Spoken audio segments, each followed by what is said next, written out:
Hello दोस्तों, आपका अपना चैनल एक्सप्लोरिंग एजुकेशन स्वागत करता है आपका एसएससी मॉक टेस्ट की सीरीज में। तो देर ना करते हम शुरुआत करते हैं अपने पहले क्वेश्चन की। पहला क्वेश्चन कह रहा है कि फिलहाल भारत के एजुकेशन मिनिस्टर कौन है। तो ये क्वेश्चन क्यों इम्पोर्टेंट बन जाता है? क्वेश्चन इसलिए इम्पोर्टेंट बन जाता है क्योंकि अभी एक नीट का एक विवाद आया है, पेपर लीक का, और उस वजह से ये चर्चाओं में है। तो आपसे पूछ सकते हैं एजुकेशन मिनिस्टर। तो अगर हम बात करें, निर्मला सीतारमण हमारी फाइनेंस मिनिस्टर है, राजनाथ सिंह डिफेंस मिनिस्टर है, और जो धर्मेंद्र प्रधान है वो अभी शिक्षा मंत्री है, और सम्राट चौधरी, ठीक है, सम्राट चौधरी का नाम आपने अभी बिहार के केस में सुना था, जो बिहार के सीएम बने थे। और सुधांशु कहाँ के बने थे? सुधांशु बने थे आपके बंगाल के। अगला क्वेश्चन कह रहा है माइक्रो इकोनॉमिक्स का कौन सा कंसर्न एरिया है। तो हमने देखा था भाई, इकोनॉमिक्स की दो ब्रांच होती है, एक माइक्रो एक मैक्रो। जो माइक्रो जो ब्रांच होती है, ठीक है, वो व्यक्तिगत लेवल पर चीजों को पढ़ती है, और जो मैक्रो होती है वो बड़े लेवल पर चीजों को पढ़ती है। अब हमें देखना है नेशनल इनकम। तो नेशनल इनकम तो एक ब्रॉडर इशू है, तो ये मैक्रो इशू हो गया। पॉवर्टी, गरीबी, ये एक बड़ा इशू है, तो ये भी मैक्रो हो गया।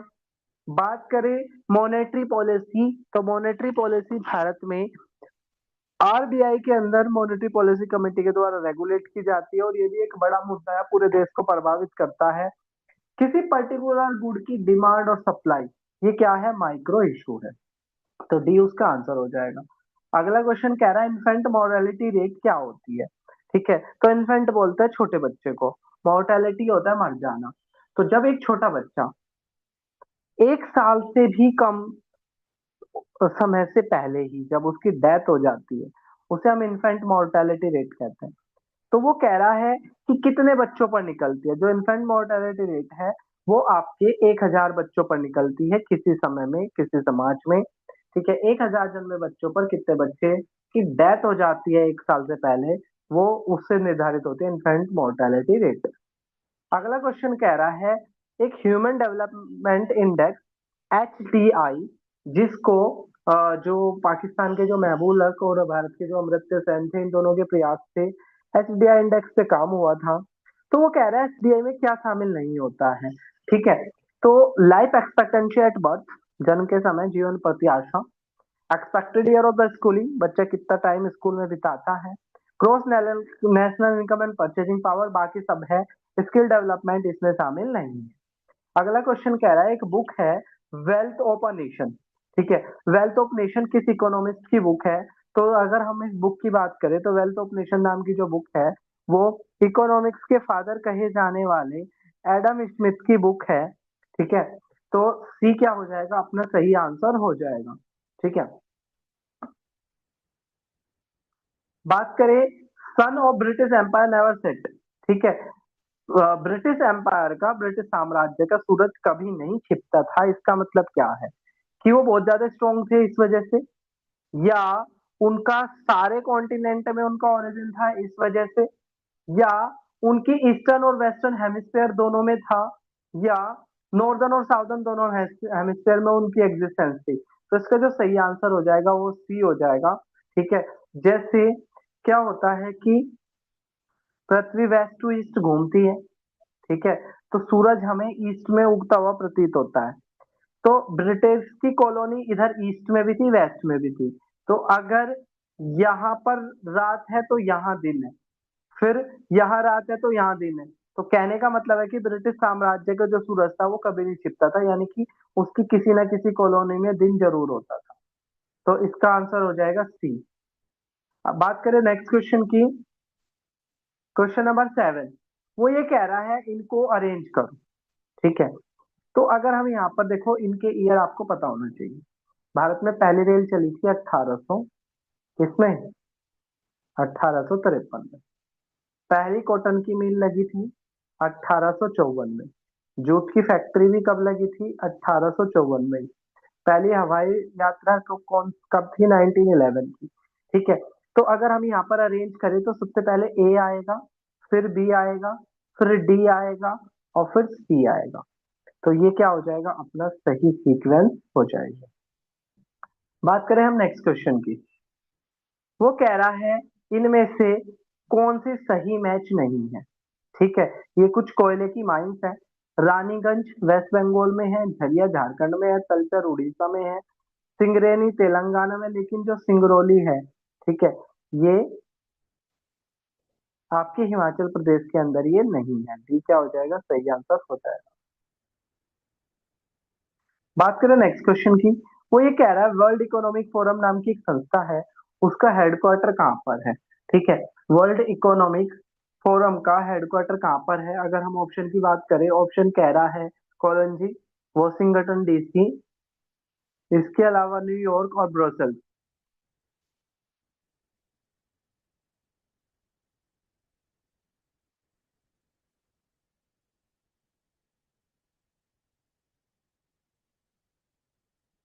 तो इसका जो हेडक्वार्टर है वो कोलंजी में है। ठीक है, तो इसका जो सही आंसर हो जाएगा वो क्या हो जाएगा, ए हो जाएगा।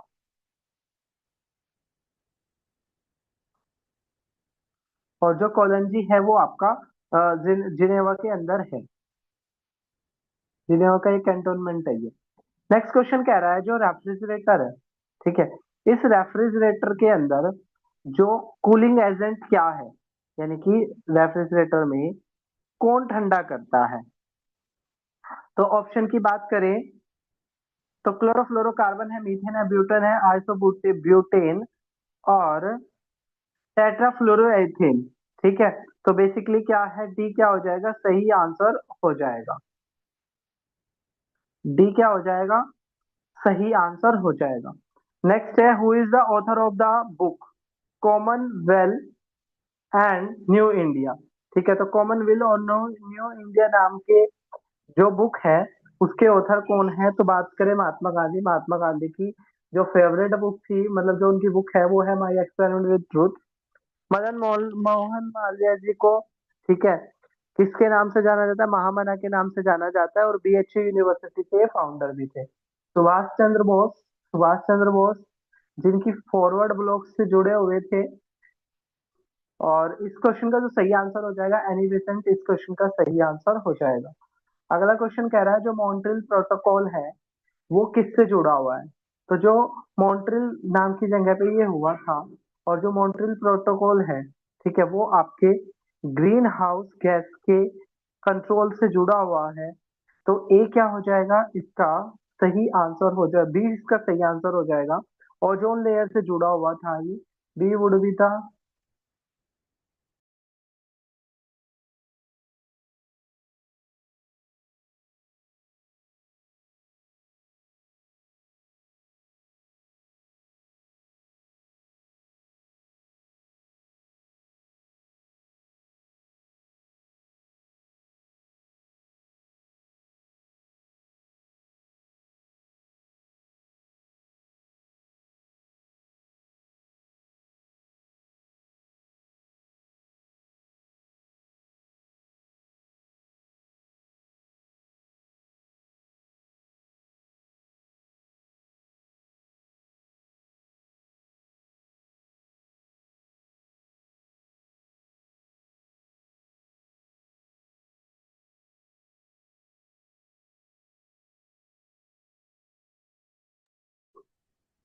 अब बढ़ते हैं हम नेक्स्ट क्वेश्चन में।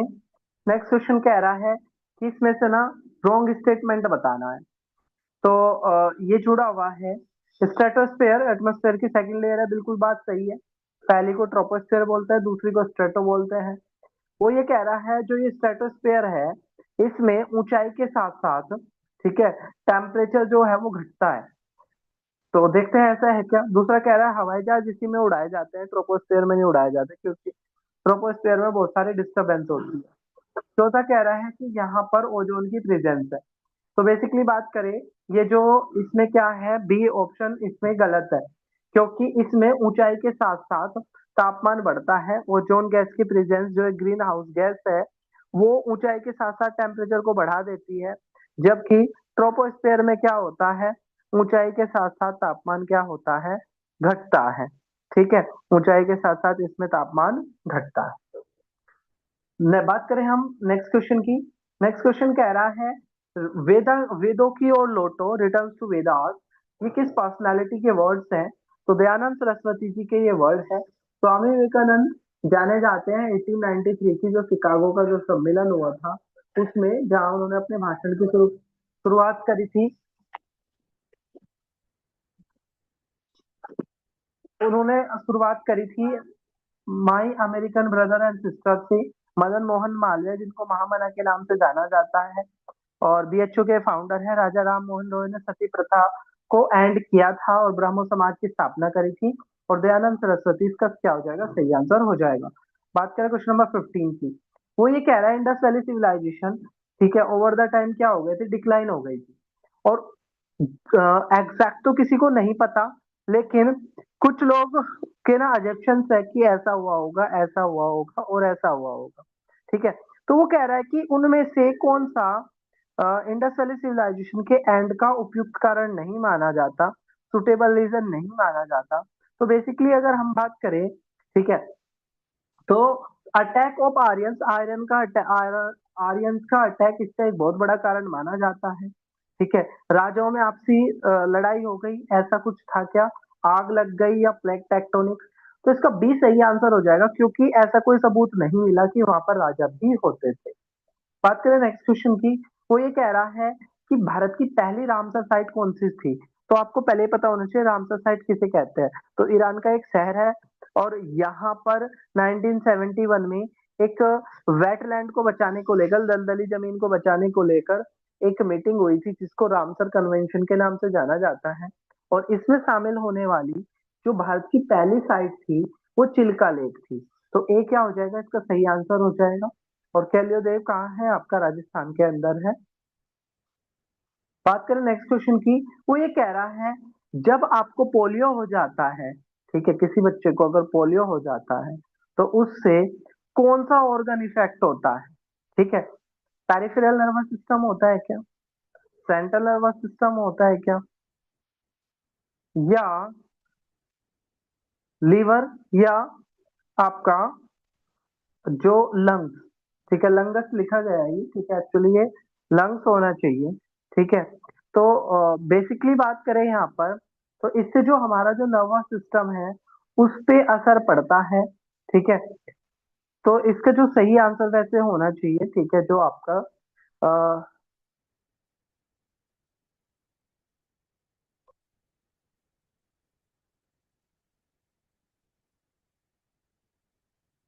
तो वैसे तो स्पाइनल कोड और ब्रेन स्टेम दो होते हैं, ठीक है, तो यानी कि हम सीएनएस मान सकते हैं। बी इसका क्या हो जाएगा, सही आंसर हो जाएगा। बात करें नेक्स्ट क्वेश्चन की, क्वेश्चन नंबर 18, वो ये कह रहा है कि which is not found in animal cell. तो प्लांट सेल और एनिमल सेल के कंपैरिजन से ये क्वेश्चन है। तो बेसिकली क्या होता है, जो प्लांट होते हैं उनके अंदर सेल वॉल होती है, लेकिन एनिमल के अंदर सेल वॉल नहीं होती है, ठीक है। तो इसका जो सही आंसर हो जाएगा वो क्या हो जाएगा, सी। तो सेल वॉल सपोर्ट करती है किसी एक प्लांट सेल को रप्चर के दौरान, ठीक है, बहुत स्ट्रिंग के दौरान उसको क्या करती है, सेव करती है, बचाती है। बात करें क्वेश्चन नंबर 19 की, वो ये कह रहा है कि भारत में जो इलेक्ट्रिसिटी बनती है ना, बिजली बनती है, उसका सबसे बड़ा शेयर किससे होता है, यानी कि जो बिजली बनती है वो सबसे ज्यादा किससे बनती है। तो बेसिकली बात करें, जो बिजली कोयले के का यूज करके बनती है उसे हम थर्मल इलेक्ट्रिसिटी के नाम से जानते हैं, ठीक है, उसे हम थर्मल इलेक्ट्रिसिटी के नाम से जानते हैं। और जो सबसे बड़ा जो शेयर है बिजली बनने का, वो भारत में थर्मल इलेक्ट्रिसिटी ही है, ठीक है। तो जो सही आंसर हो जाएगा वो क्या हो जाएगा आपका, ठीक है, ए क्या हो जाएगा, सही आंसर हो जाएगा। हवा से बनने वाली बिजली को विंड इलेक्ट्रिसिटी, अर्थ की हीट से बनने वाली इलेक्ट्रिसिटी को जियोथर्मल, और यूरेनियम और थ्योरियम का प्रयोग करके जो इलेक्ट्रिसिटी बनती है उसको न्यूक्लियर एनर्जी के नाम से जानते हैं। अगला क्वेश्चन कह रहा है कौन सा एक्स टू कंजर्वेशन है। किसी जीव को उसी के प्राकृतिक आवास में बचाने को इन सेटू कंजर्वेशन कहते हैं, और उसको वहां से हटाकर कहीं और ले जाकर सेव करने को एक्स टू कंजर्वेशन के नाम से जाना जाता है। अब वो कह रहा है कि कौन सा एक्स टू कंजर्वेशन है। तो देखो भाई, तालाब वहीं पर रहेगा, नेशनल पार्क वहीं पर रहेगा, वाइल्ड लाइफ सेंचुरी वहीं पर रहेगी, लेकिन एक्वेरियम क्या करते हैं, हम आर्टिफिशियल तरीके से बनाते हैं। तो इसका जो सही आंसर हो जाएगा वो हो जाएगा ए। अब कुछ असर्शन और रीजन के क्वेश्चन है। वो ये कह रहा है कि बिजली की डिमांड डे बाय डे बढ़ रही है, क्यों? क्योंकि बिजली से चलने वाले साधन डे बाय डे बढ़ रहे हैं। तो दोनों ही बात क्या है, सही है। अगला क्वेश्चन कह रहा है कि इंडियन जो पॉलिटिकल सिस्टम है इसमें चेक एंड बैलेंस है। ठीक है, तो जो पहला वाला जो 21 था ना, उसका असर्शन और रीजन सही है और एक दूसरे को एक्सप्लेन भी करता है। ठीक है, तो भारत में चेक एंड बैलेंस है पावर का, और सुप्रीम कोर्ट क्या है, वो फंडामेंटल राइट्स का गार्जियन है। तो आर्टिकल 32 के तहत सुप्रीम कोर्ट हमारे फंडामेंटल राइट का गार्जियन है, ये तो बात सही है। लेकिन आपस में कोई कनेक्शन नहीं है। ठीक है, मतलब पावर में जो हमारा पॉलिटिकल सिस्टम है उसमें चेक एंड बैलेंस जरूर है, लेकिन चेक एंड बैलेंस होने की वजह से फंडामेंटल राइट का ऐसा कुछ नहीं है। ठीक है, चेक एंड बैलेंस का मतलब है कि लेजिस्लेटिव, एग्जीक्यूटिव, जुडिशरी एक दूसरे पे कंट्रोल कर लेते हैं, इसको कहते हैं चेक एंड बैलेंस। तो दोनों बात सही है, लेकिन एक दूसरे का करेक्ट एक्सप्लेनेशन नहीं है। अगला क्वेश्चन कह रहा है कि हमने मिक्स सिस्टम ऑफ इकोनॉमी अपनाया, बिल्कुल अपनाया है। तो तीन तरह के मॉडल होते हैं, एक कैपिटलिस्ट, एक सोशलिस्ट। ठीक है, तो बेसिकली बात करें, जो कैपिटलिस्ट जो मॉडल है, ठीक है, वो मार्केट पे सब चीज छोड़ देता है, पूंजीवाद इसको कहते हैं। जो सोशलिस्ट है वो बाजार पे सब, सरकार पे सब कुछ छोड़ देता है कि जो करेगी सब कुछ सरकार करेगी। जबकि मिक्स इकोनॉमी क्या है, उसमें दोनों चीजें रहती है। ठीक है, तो इंडिया ने mix system of economy follow किया है, फ्रांस के बाद ऐसे फॉलो करने वाला दूसरा कंट्री था। और वो कह रहा है मिक्स इकोनॉमी जो है वो मार्केट और गवर्नमेंट, ठीक है, दोनों का इसमें योगदान होता है, बिल्कुल होता है। तो इसका जो सही आंसर हो जाएगा 23 का, वो ए हो जाएगा। 24 का कह रहा है speed of sound increase in summer. वो कह रहा है कि गर्मियों में साउंड की स्पीड बढ़ जाती है। ठीक है, क्यों? क्योंकि डायरेक्ट रिलेशनशिप है temperature and speed of sound में। तो ये तो बात बिल्कुल सही है। ठीक है, क्योंकि जो टेम्परेचर है, टेम्परेचर पे डिपेंड करती है किसकी, साउंड की स्पीड। तो इसका भी आंसर क्या हो जाएगा, ए हो जाएगा। 25 की बात करें, वो कह रहा है कि भारत के हिस्टोरिकल ट्रेड रिलेशंस है वर्ल्ड के साथ। ठीक है, यानी कि हिस्ट्री में अगर आप देखोगे तो भारत बहुत सारे देशों के साथ ट्रेड करता था। वो कह रहा है कि जो भारत की जो लोकेशन थी वो इसमें हेल्प करती है। ठीक है, तो दोनों ही बातें सही है। ठीक है, लेकिन इसका करेक्ट एक्सप्लेनेशन नहीं है। ठीक है, कि भारत की लोकेशन की वजह से हमारे हिस्टोरिकल ट्रेड रहे, ऐसा नहीं है। ठीक है, दोनों सही बात है। ठीक है, क्योंकि ट्रेड रिलेशन कई बार क्या होता है, आपका पड़ोसी देश है, आप उससे भी क्या कर लेते हो, ठीक है, तब भी उससे आप ट्रेड नहीं करते हो। ठीक है, तो इसके लिए बहुत सारे फैक्टर रेस्पॉन्सिबल है, सिर्फ ये ही एक फैक्टर रेस्पॉन्सिबल नहीं है। तो इसमें क्या हो जाएगा, इसमें बी सही आंसर हो जाएगा। तो ये थे हमारे आज का मॉक टेस्ट। आपको लीव करने से पहले ये बताना है, ठीक है, कि आपके 25 में से कितने मार्क्स बन रहे हैं।